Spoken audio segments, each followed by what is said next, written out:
മദ്യപാനവും ആൺസുഹൃത്തുക്കളും. അവരുടെ അവിഹിത ബന്ധത്തെക്കുറിച്ച് മോൻ മൊബൈലിൽ കാണുകയും അല്ലാതെ കാണുകയൊക്കെ ചെയ്ത് എന്റെ വീട്ടിൽ ഒരുത്തിനെ കൊണ്ടുവന്നു.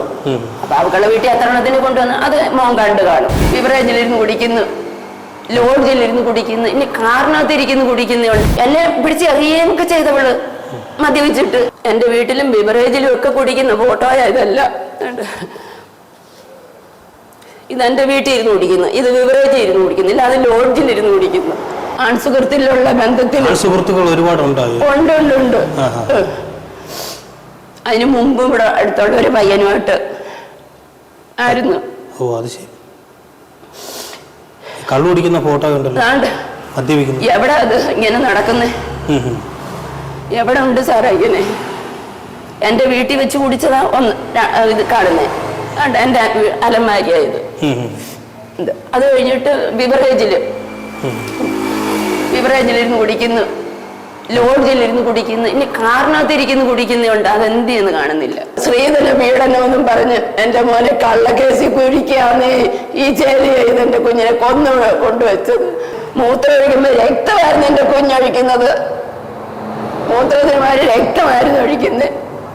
ഇതൊരു അമ്മ എങ്ങനെ മറ്റുള്ളവരോട് പറയും? ആൺസുഹൃത്തുക്കളും ഇതാണ് കള്ളാന്നോ സാറേ? മദ്യപാനവും ആൺസുഹൃത്തുക്കളും. ഞങ്ങള് സ്ത്രീകള് ഇവിടെ എന്തോ ഒരു ബഹളമായിരുന്നു. ഇവിടെ അടിച്ചു പൊട്ടിപ്പും എഴുത്തെറിയൊക്കെ കുടിച്ചിട്ട് എന്നെ പിടിച്ച് എറിയുകയൊക്കെ ചെയ്തവള് മദ്യപിച്ചിട്ട്. ഈ ക്ലാസ്സിനകത്ത് മദ്യം കൂടെ ഒഴിച്ച് മീനും ഇറച്ചിയൊക്കെ കൊണ്ടുവച്ച അത് പോട്ടെ, അവര് കഴിച്ചോട്ടെ. എന്നിട്ട് എന്നെ ഉപദ്രവിച്ചവള്. പക്ഷെ ഞാനത് ആരോടും പറഞ്ഞിരുന്നു. നാണക്കേടില്ലയോ? ഒരു മരുമോൾ അടിച്ചെന്ന് പുറത്ത് പറഞ്ഞാൽ നാണക്കേടായോണ്ട് ഞാൻ മിണ്ടിയില്ല, ഒറ്റക്ഷരവും മിണ്ടിയില്ല. ഞാനങ്ങ് വാടകയ്ക്ക് ഇറങ്ങിപ്പോയി. അവര് ജീവിച്ചോട്ടെ. അങ്ങനെയാണല്ലോ ഇവിടെ വാടകയ്ക്ക് മാറിയത്. എന്തോ അങ്ങനെയാണോ വാടകയ്ക്ക് മാറിയത്? എന്നിട്ട് ഇവക്കുള്ള കൂടെ ഒരു സുഹൃത്ത് വന്നിവിടെ, ഇവളുടെ കൂടെ. ഞാനിവിടെ ഉണ്ട് എന്റെ മോനില്ലാത്ത സമയത്ത്. അപ്പൊ നീ ആരാ, ഇയാൾ ഏതാ എന്ന് ചോദിച്ചപ്പോ അവ എന്നെ ഭീഷണിപ്പെടുത്തി. എനിക്ക് കാണിച്ചു തരാടി എന്ന് പറഞ്ഞു.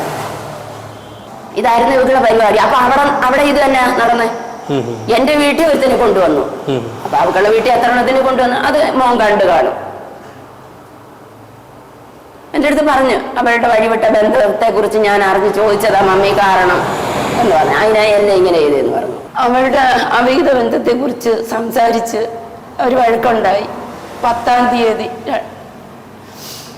2024 10/10/2024 അതിന്റെ പിറ്റേന്ന് പോലീസിനെ കൊണ്ടുവന്ന് സ്ത്രീധന പീഡനമെന്ന് പറഞ്ഞ് രാത്രി 11:20 11-ാം തീയതി 11/10/2024 11:20 രാത്രി എന്റെ മോനെ പോലീസ് അറസ്റ്റ് ചെയ്ത് കൊണ്ടുപോകാൻ കൈ ചെങ്ങലയിട്ട് കാലിൽ മെലകിട്ട് കെട്ടിക്കൊണ്ടുപോകാൻ ഒരു കൊലപ്പുള്ളിയെ പോലെ. എന്തിനായിരുന്നു ഇങ്ങനെ അറസ്റ്റ് ഉണ്ടായത്?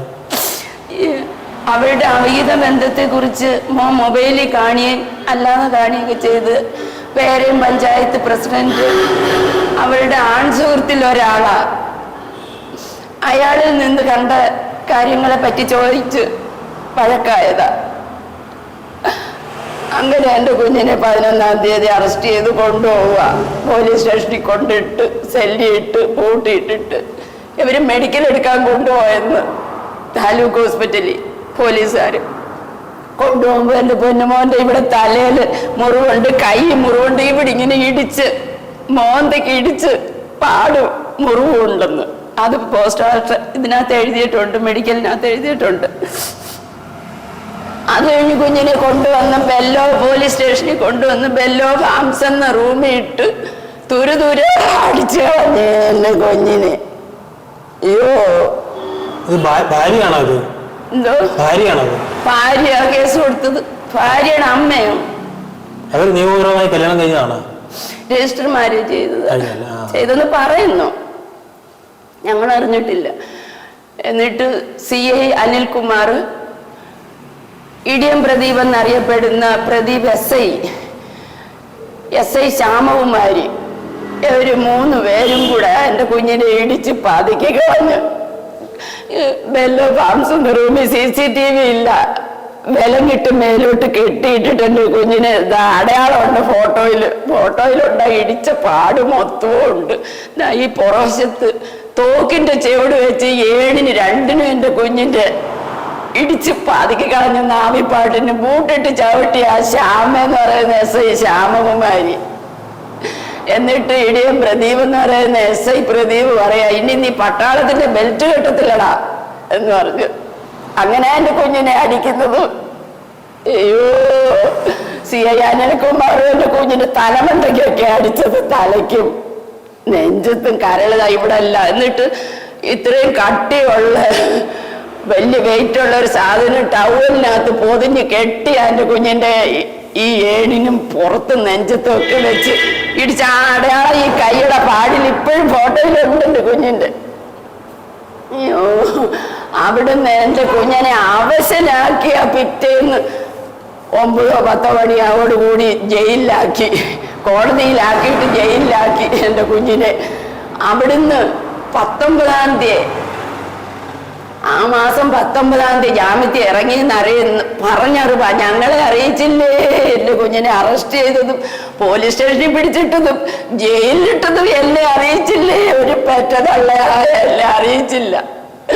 എന്റെ കുഞ്ഞ് ആർമിക്കാരനായിരുന്നു. അവന്റെ റെക്കോർഡ് ഓഫീസിലോ ആർമിയിലോ അറിയിച്ചില്ല. ഒരു ജവാനെ അറസ്റ്റ് ചെയ്യുമ്പോൾ അങ്ങനെ അറിയിക്കണമെന്നൊരു നിയമമുണ്ട്, അവർ അറിയിച്ചില്ല. എന്റെ കുഞ്ഞ് ആരെ കൊന്ന് പീഡിപ്പിച്ചോ കുത്തിയോ വെട്ടിയോ എന്തിനാ എന്റെ കുഞ്ഞിനെ ഇങ്ങനെ ചെയ്തത്? എന്നിട്ട് ജാമ്യത്തിൽ ഇറക്കിയിട്ട് എങ്ങോട്ട് കൊണ്ടുപോയെന്ന് പോലും എനിക്കറിയത്തില്ല. പിറ്റേ മാസം 4-ാം തീയതി ഒരു ഓട്ടോ ഡ്രൈവർ, ഈ പോലീസുകാരുടെ സഹായിയായ ഒരു ഓട്ടോ ഡ്രൈവർ ഇവിടെ കൊണ്ടിട്ടിട്ട് പോയി എന്റെ കുഞ്ഞിനെ.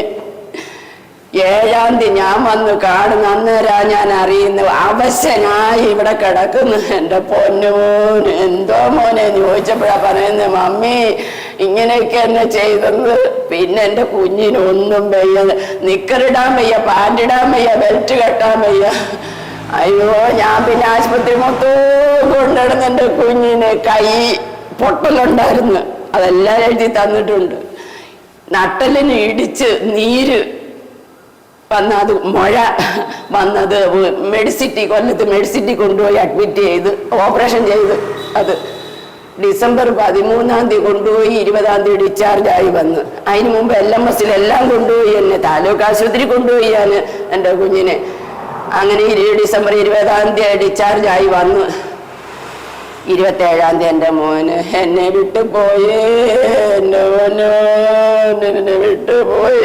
എന്റെ പൊന്നു സാറേ, ഈ പേര് പഞ്ചായത്ത് പ്രസിഡന്റ് അയാളാണ് ഇതിനെല്ലാം ഒത്താശ വെച്ചു കൊടുത്ത് പോലീസ് സ്റ്റേഷനിൽ പറയുക. എന്റെ മോന് സെല്ലി പൂട്ടിയിട്ടപ്പോ പറയുക, ഇവനെ ഹരാസ്മെന്റ് ചെയ്യാൻ ഞാൻ ഇടിയം പ്രദീപിനെ ഏർപ്പാട് ചെയ്തിട്ടുണ്ടെന്ന്. എന്റെ കുഞ്ഞിനെ ഹരാസ്മെന്റ് ചെയ്യാൻ ഇടിയം പ്രദീപിനെ ഞാൻ ഏർപ്പാട് ചെയ്തിട്ടുണ്ടെന്ന്. എന്റെ മോൻ സെല്ലി കിടന്നോണ്ട് അവനെ അടിച്ചെന്നും പറഞ്ഞ അവൻ പരാതി കൊടുത്ത് ഇടിയം പ്രദീപ് മൊഴിയെടുത്ത്. ഇതുവരെ കേസെടുത്തിട്ടില്ല. പോസ്റ്റ്മോർട്ടം റിപ്പോർട്ട് ജനുവരി 29-ാം തീയതി കിട്ടി എനിക്ക്. അത് മേടിക്കാൻ ചെന്നപ്പോഴാണ് എൻ്റെ മോൻ കൊടുത്ത പരാതി അവരെടുത്തിട്ടുമില്ല, സ്വീകരിച്ചിട്ടുമില്ല, കേസെടുത്തിട്ടുമില്ല. അന്നാ ഞങ്ങൾ അറിയുന്നേ. ഓ, ഈ വിധമാക്കി എൻ്റെ കുഞ്ഞിന്, എൻ്റെ പൊന്നുമോ എന്നെ വിട്ട് പോയി സാറേ. എനിക്ക് വയ്യ, എനിക്ക് വയ്യ. എൻ്റെ കുഞ്ഞ് എവിടെ പോയി ഞാൻ തിരക്കണം? എൻ്റെ കുഞ്ഞിനെ ഞാൻ എവിടെ പോയി തിരക്കണം? എനിക്ക് പറ്റുന്നില്ലേ, സഹിക്കാൻ പറ്റുന്നില്ല. എൻ്റെ പൊന്നുമോനെ, അയ്യോ, എൻ്റെ പൊന്നുമോൻ ദൈവമായിരുന്നേ എനിക്ക്. എൻ്റെ പൊന്നുമോൻ ദൈവമായിരുന്നേ എനിക്ക്. വയ്യായേ സാറേ, ഞാൻ എന്തോ വേണം? ഞാൻ ഈ ഫോട്ടോ ഇങ്ങനെ വെച്ചുകൊണ്ട് ഇവിടെ കിടന്നാ ഞാൻ ഉറങ്ങുന്നത്. എൻ്റെ മോനെ ഉണരും, നോക്കും, ഉമ്മ കൊടുക്കും, ഉണരും, നോക്കും, ഉമ്മ കൊടുക്കും. പറ്റത്തില്ല സാറേ, ഞാൻ എവിടെ കൊണ്ട് സഹിക്കും? എന്റെ സങ്കടം ഞാൻ എവിടെ തീർക്കും? ആരോട് പറയാനാ? എന്റെ പൊന്നുമോനെ, എന്റെ പൊന്നുമോനെ, നീങ്കിലും എന്നെ വിട്ടു പോയല്ലോടാ. അയ്യോ, എന്റെ മക്കളെ, എനിക്ക് വയ്യായേ.